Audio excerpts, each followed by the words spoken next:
अब दोस्तों हम कोशिका विभाजन के बारे में समझते हैं। कोशिका विभाजन दोस्तों 3 तरह के होते हैं। असूत्री विभाजन जो होता है ये छोटे जीवों में पाया जाता है, यानी कि प्रोकैरियोटिक में पाया जाता है, जैसे वायरस हो गए, बैक्टीरिया हो गए। इनमें असूत्री विभाजन पाया जाता है छोटे जीवों में। समसूत्री विभाजन जो है तो ये हम लोगों में पाया जाता है, जंतुओं में पाया जाता है। जितनी कोशिका टूटेंगी उतनी ही कोशिका बनेगी, ये समसूत्री में होता है। और दोस्तों अर्धसूत्री जो है तो ये भी मनुष्यों में ही पाया जाता है, यानी कि जंतुओं में भी पाया जाता है। प्रजनन में ये 2% में होता है।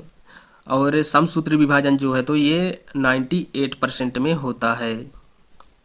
98% में समसूत्री विभाजन होता है, बाकी 2% जो है तो प्रजनन तंत्र में होता है, 2%।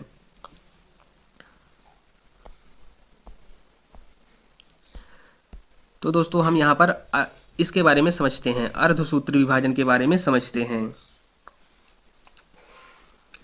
दोस्तों अर्धसूत्री में जो है तो 4 बार विभाजन होता है, जैसे इधर हो गया मेल, इधर हो गया फीमेल।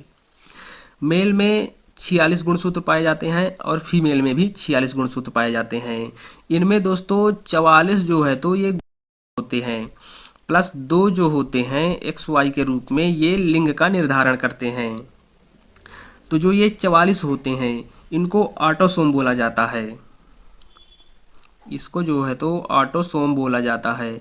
और ये जो 2 एक्स वाई होते हैं, मनुष्य में जो है तो एक्स वाई पाए जाते हैं, तो इसको जो है तो ऑलोसोम बोला जाता है, इसको ऑलोसोम बोला जाता है। इस प्रकार से 46 गुणसूत्र मनुष्य में पाए जाते हैं। और फीमेल में भी जो है तो इसी तरह 44 ऑटोसोम पाए जाते हैं, और फीमेल में जो है तो 2 जो ऑलोसोम जो 2 होते हैं उनमें सिर्फ XX ही पाए जाते हैं। यानी कि दोस्तों जो है तो लिंग का निर्धारण जो है तो आदमी के जीन से होता है, तो इसको आप लोगों को ध्यान रखना है। इस प्रकार से जो है तो गुणसूत्र होते हैं। तो दोस्तों जब बच्चा बनता है, जब बच्चा पैदा होता है, तो उसमें जो है तो 22 ऑटोसोम 22 ऑटोसोम जो है तो पिता से आएंगे बच्चे में, 22 ऑटोसोम पिता से आएंगे बच्चे में, और इसी प्रकार से 22 ऑटोसोम जो है तो माता से भी आएंगे बच्चे में। तो ये ऑटोसोम जो है तो 44 हो गए। और इधर से जो है तो आलोसोम जो है तो आलोसोम ये एक्स वाला आएगा या फिर वाई वाला आएगा, एक्स वाला आया या फिर वाई वाला आएगा, कोई एक ही आएगा। और इधर से भी कोई 2 तो एक्स ही हैं, तो कोई भी आ सकता है, तो इधर से भी एक कोई आएगा, एक्स या फिर दूसरा वाला एक्स। तो इनमें से मान लीजिए इधर से आ गया वाई, इनमें से मान लो इधर से आ गया वाई और इधर से आ गया एक्स, तो ये 2 मिलकर जो है तो 46 हो गए। 44 + 2 46। तो इस प्रकार से गुणसूत्र जो है तो बच्चे में जाते हैं। तो दोस्तों अगर लड़का होगा तो लड़के में जो है तो वाई और एक्स, यानी कि एक्स वाई गुणसूत्र मिलेगा। ऑलोसोम जो है तो एक्स वाई होंगे। और अगर लड़की हुई तो लड़की में जो है तो एक्स एक्स होंगे, लड़की में एक्स एक्स होंगे और लड़के में जो है तो एक्स वाई होंगे आलोसोम। तो इस प्रकार से लिंग का जो है तो निर्धारण होता है। तो दोस्तों आप लोगों को ध्यान रखना है कि अर्धसूत्री में जो है तो 4 तरह से विभाजन होता है। पहला विभाजन इधर से हुआ, दूसरा विभाजन इधर से हुआ, और तीसरा इधर से, और चौथा विभाजन जो है तो इधर से हुआ। तो इस प्रकार से आप लोगों को ध्यान रखना है। दोस्तों असूत्री विभाजन को हम एक बार और समझते हैं। इस असूत्री विभाजन को हम लोग इधर एक बार और समझ लेते हैं। तो दोस्तों आप लोगों को ध्यान दीजिएगा, इधर मेल हो गया और इधर जो है तो फीमेल हो गई।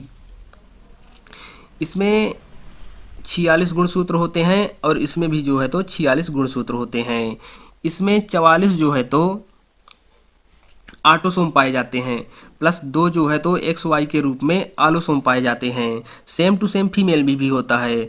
44 जो है तो ऑटोसोम पाए जाएंगे और 2 जो है तो एक्स एक्स जो है तो ये ऑलोसोम पाए जाएंगे। तो दोस्तों यहाँ पे आप लोगों को समझना है, जैसे बच्चा बनेगा, जब बच्चा बनेगा तो उसमें 22 ऑटोसोम पिता के क्रोमोसोम से आएंगे और माता के क्रोमोसोम से, यानी कि माता के गुणसूत्र से 22 और जो है दोस्तों तो 22 गुणसूत्र माता के ऑटोसोम से आएंगे। इस प्रकार एक विभाजन यहाँ पर हुआ और एक विभाजन यहाँ पर हुआ, दो विभाजन हो गए। अब दोस्तों जो है तो पिता के ऑलोसोम से एक कोई आएगा, या तो एक्स वाला आएगा या फिर वाई वाला आएगा। मान लीजिए यहाँ पे वाई वाला आ गया तो एक विभाजन यहाँ पर हो गया। इसके बाद दोस्तों माता के ऑलोसोम से भी कोई ना कोई आएगा, एक्स वाला आए या फिर एक्स वाला, ये दोनों एक्स एक्स हैं तो कोई ना कोई आएगा, एक्स आएगा। तो इस प्रकार 22 प्लस 1 ये हो गया, ये 23 हो गए। इसमें भी 22 प्लस 1 ये हो गया, ये भी 23 हो गए। तो 23 23 46, इस प्रकार से बच्चे में भी 46 जो है तो गुणसूत्र हो गए। तो ये पिता के आलोसोम से जो है तो वाई वाला आया है, तो ये बच्चा पैदा होगा, यानी कि बालक लड़का होगा। और दोस्तों अगर पिता के ऑलोसोम से एक्स वाला आता तो बेटी यानी कि लड़की पैदा होती। इस प्रकार से जो है तो दोस्तों इसमें 4 विभाजन होते हैं। एक विभाजन इधर हुआ, दूसरा इधर, तीसरा इधर, चौथा इधर। तो दोस्तों आप लोगों को ध्यान रखना है कि अर्धसूत्री में जो है तो 4 तरह से विभाजन होता है। इस 44 ऑटोसोम में से 22 ऑटोसोम आए, माता के 44 ऑटोसोम में से भी 22 ऑटोसोम आए, और पिता के 2 ऑलोसोम में एक आया। इसी प्रकार से माता के 2 ऑलोसोम में से एक आया, तो बच्चे में भी हो गए 23 और 23 मिलाकर के 46 गुणसूत्र। इस प्रकार से जो है तो गुणसूत्र बच्चे में जाते हैं। तो ये फैक्ट आप लोगों को ध्यान रखना है। तो दोस्तों इस वीडियो में बताई गई जानकारी समझ में आई हो तो इस वीडियो को लाइक करें और अपने दोस्तों में शेयर करें। साथ ही हमारे चैनल रिवीजन स्टडी जीके को सब्सक्राइब करें, जिससे अपलोडेड वीडियो की अपडेट मिलती रहे। धन्यवाद।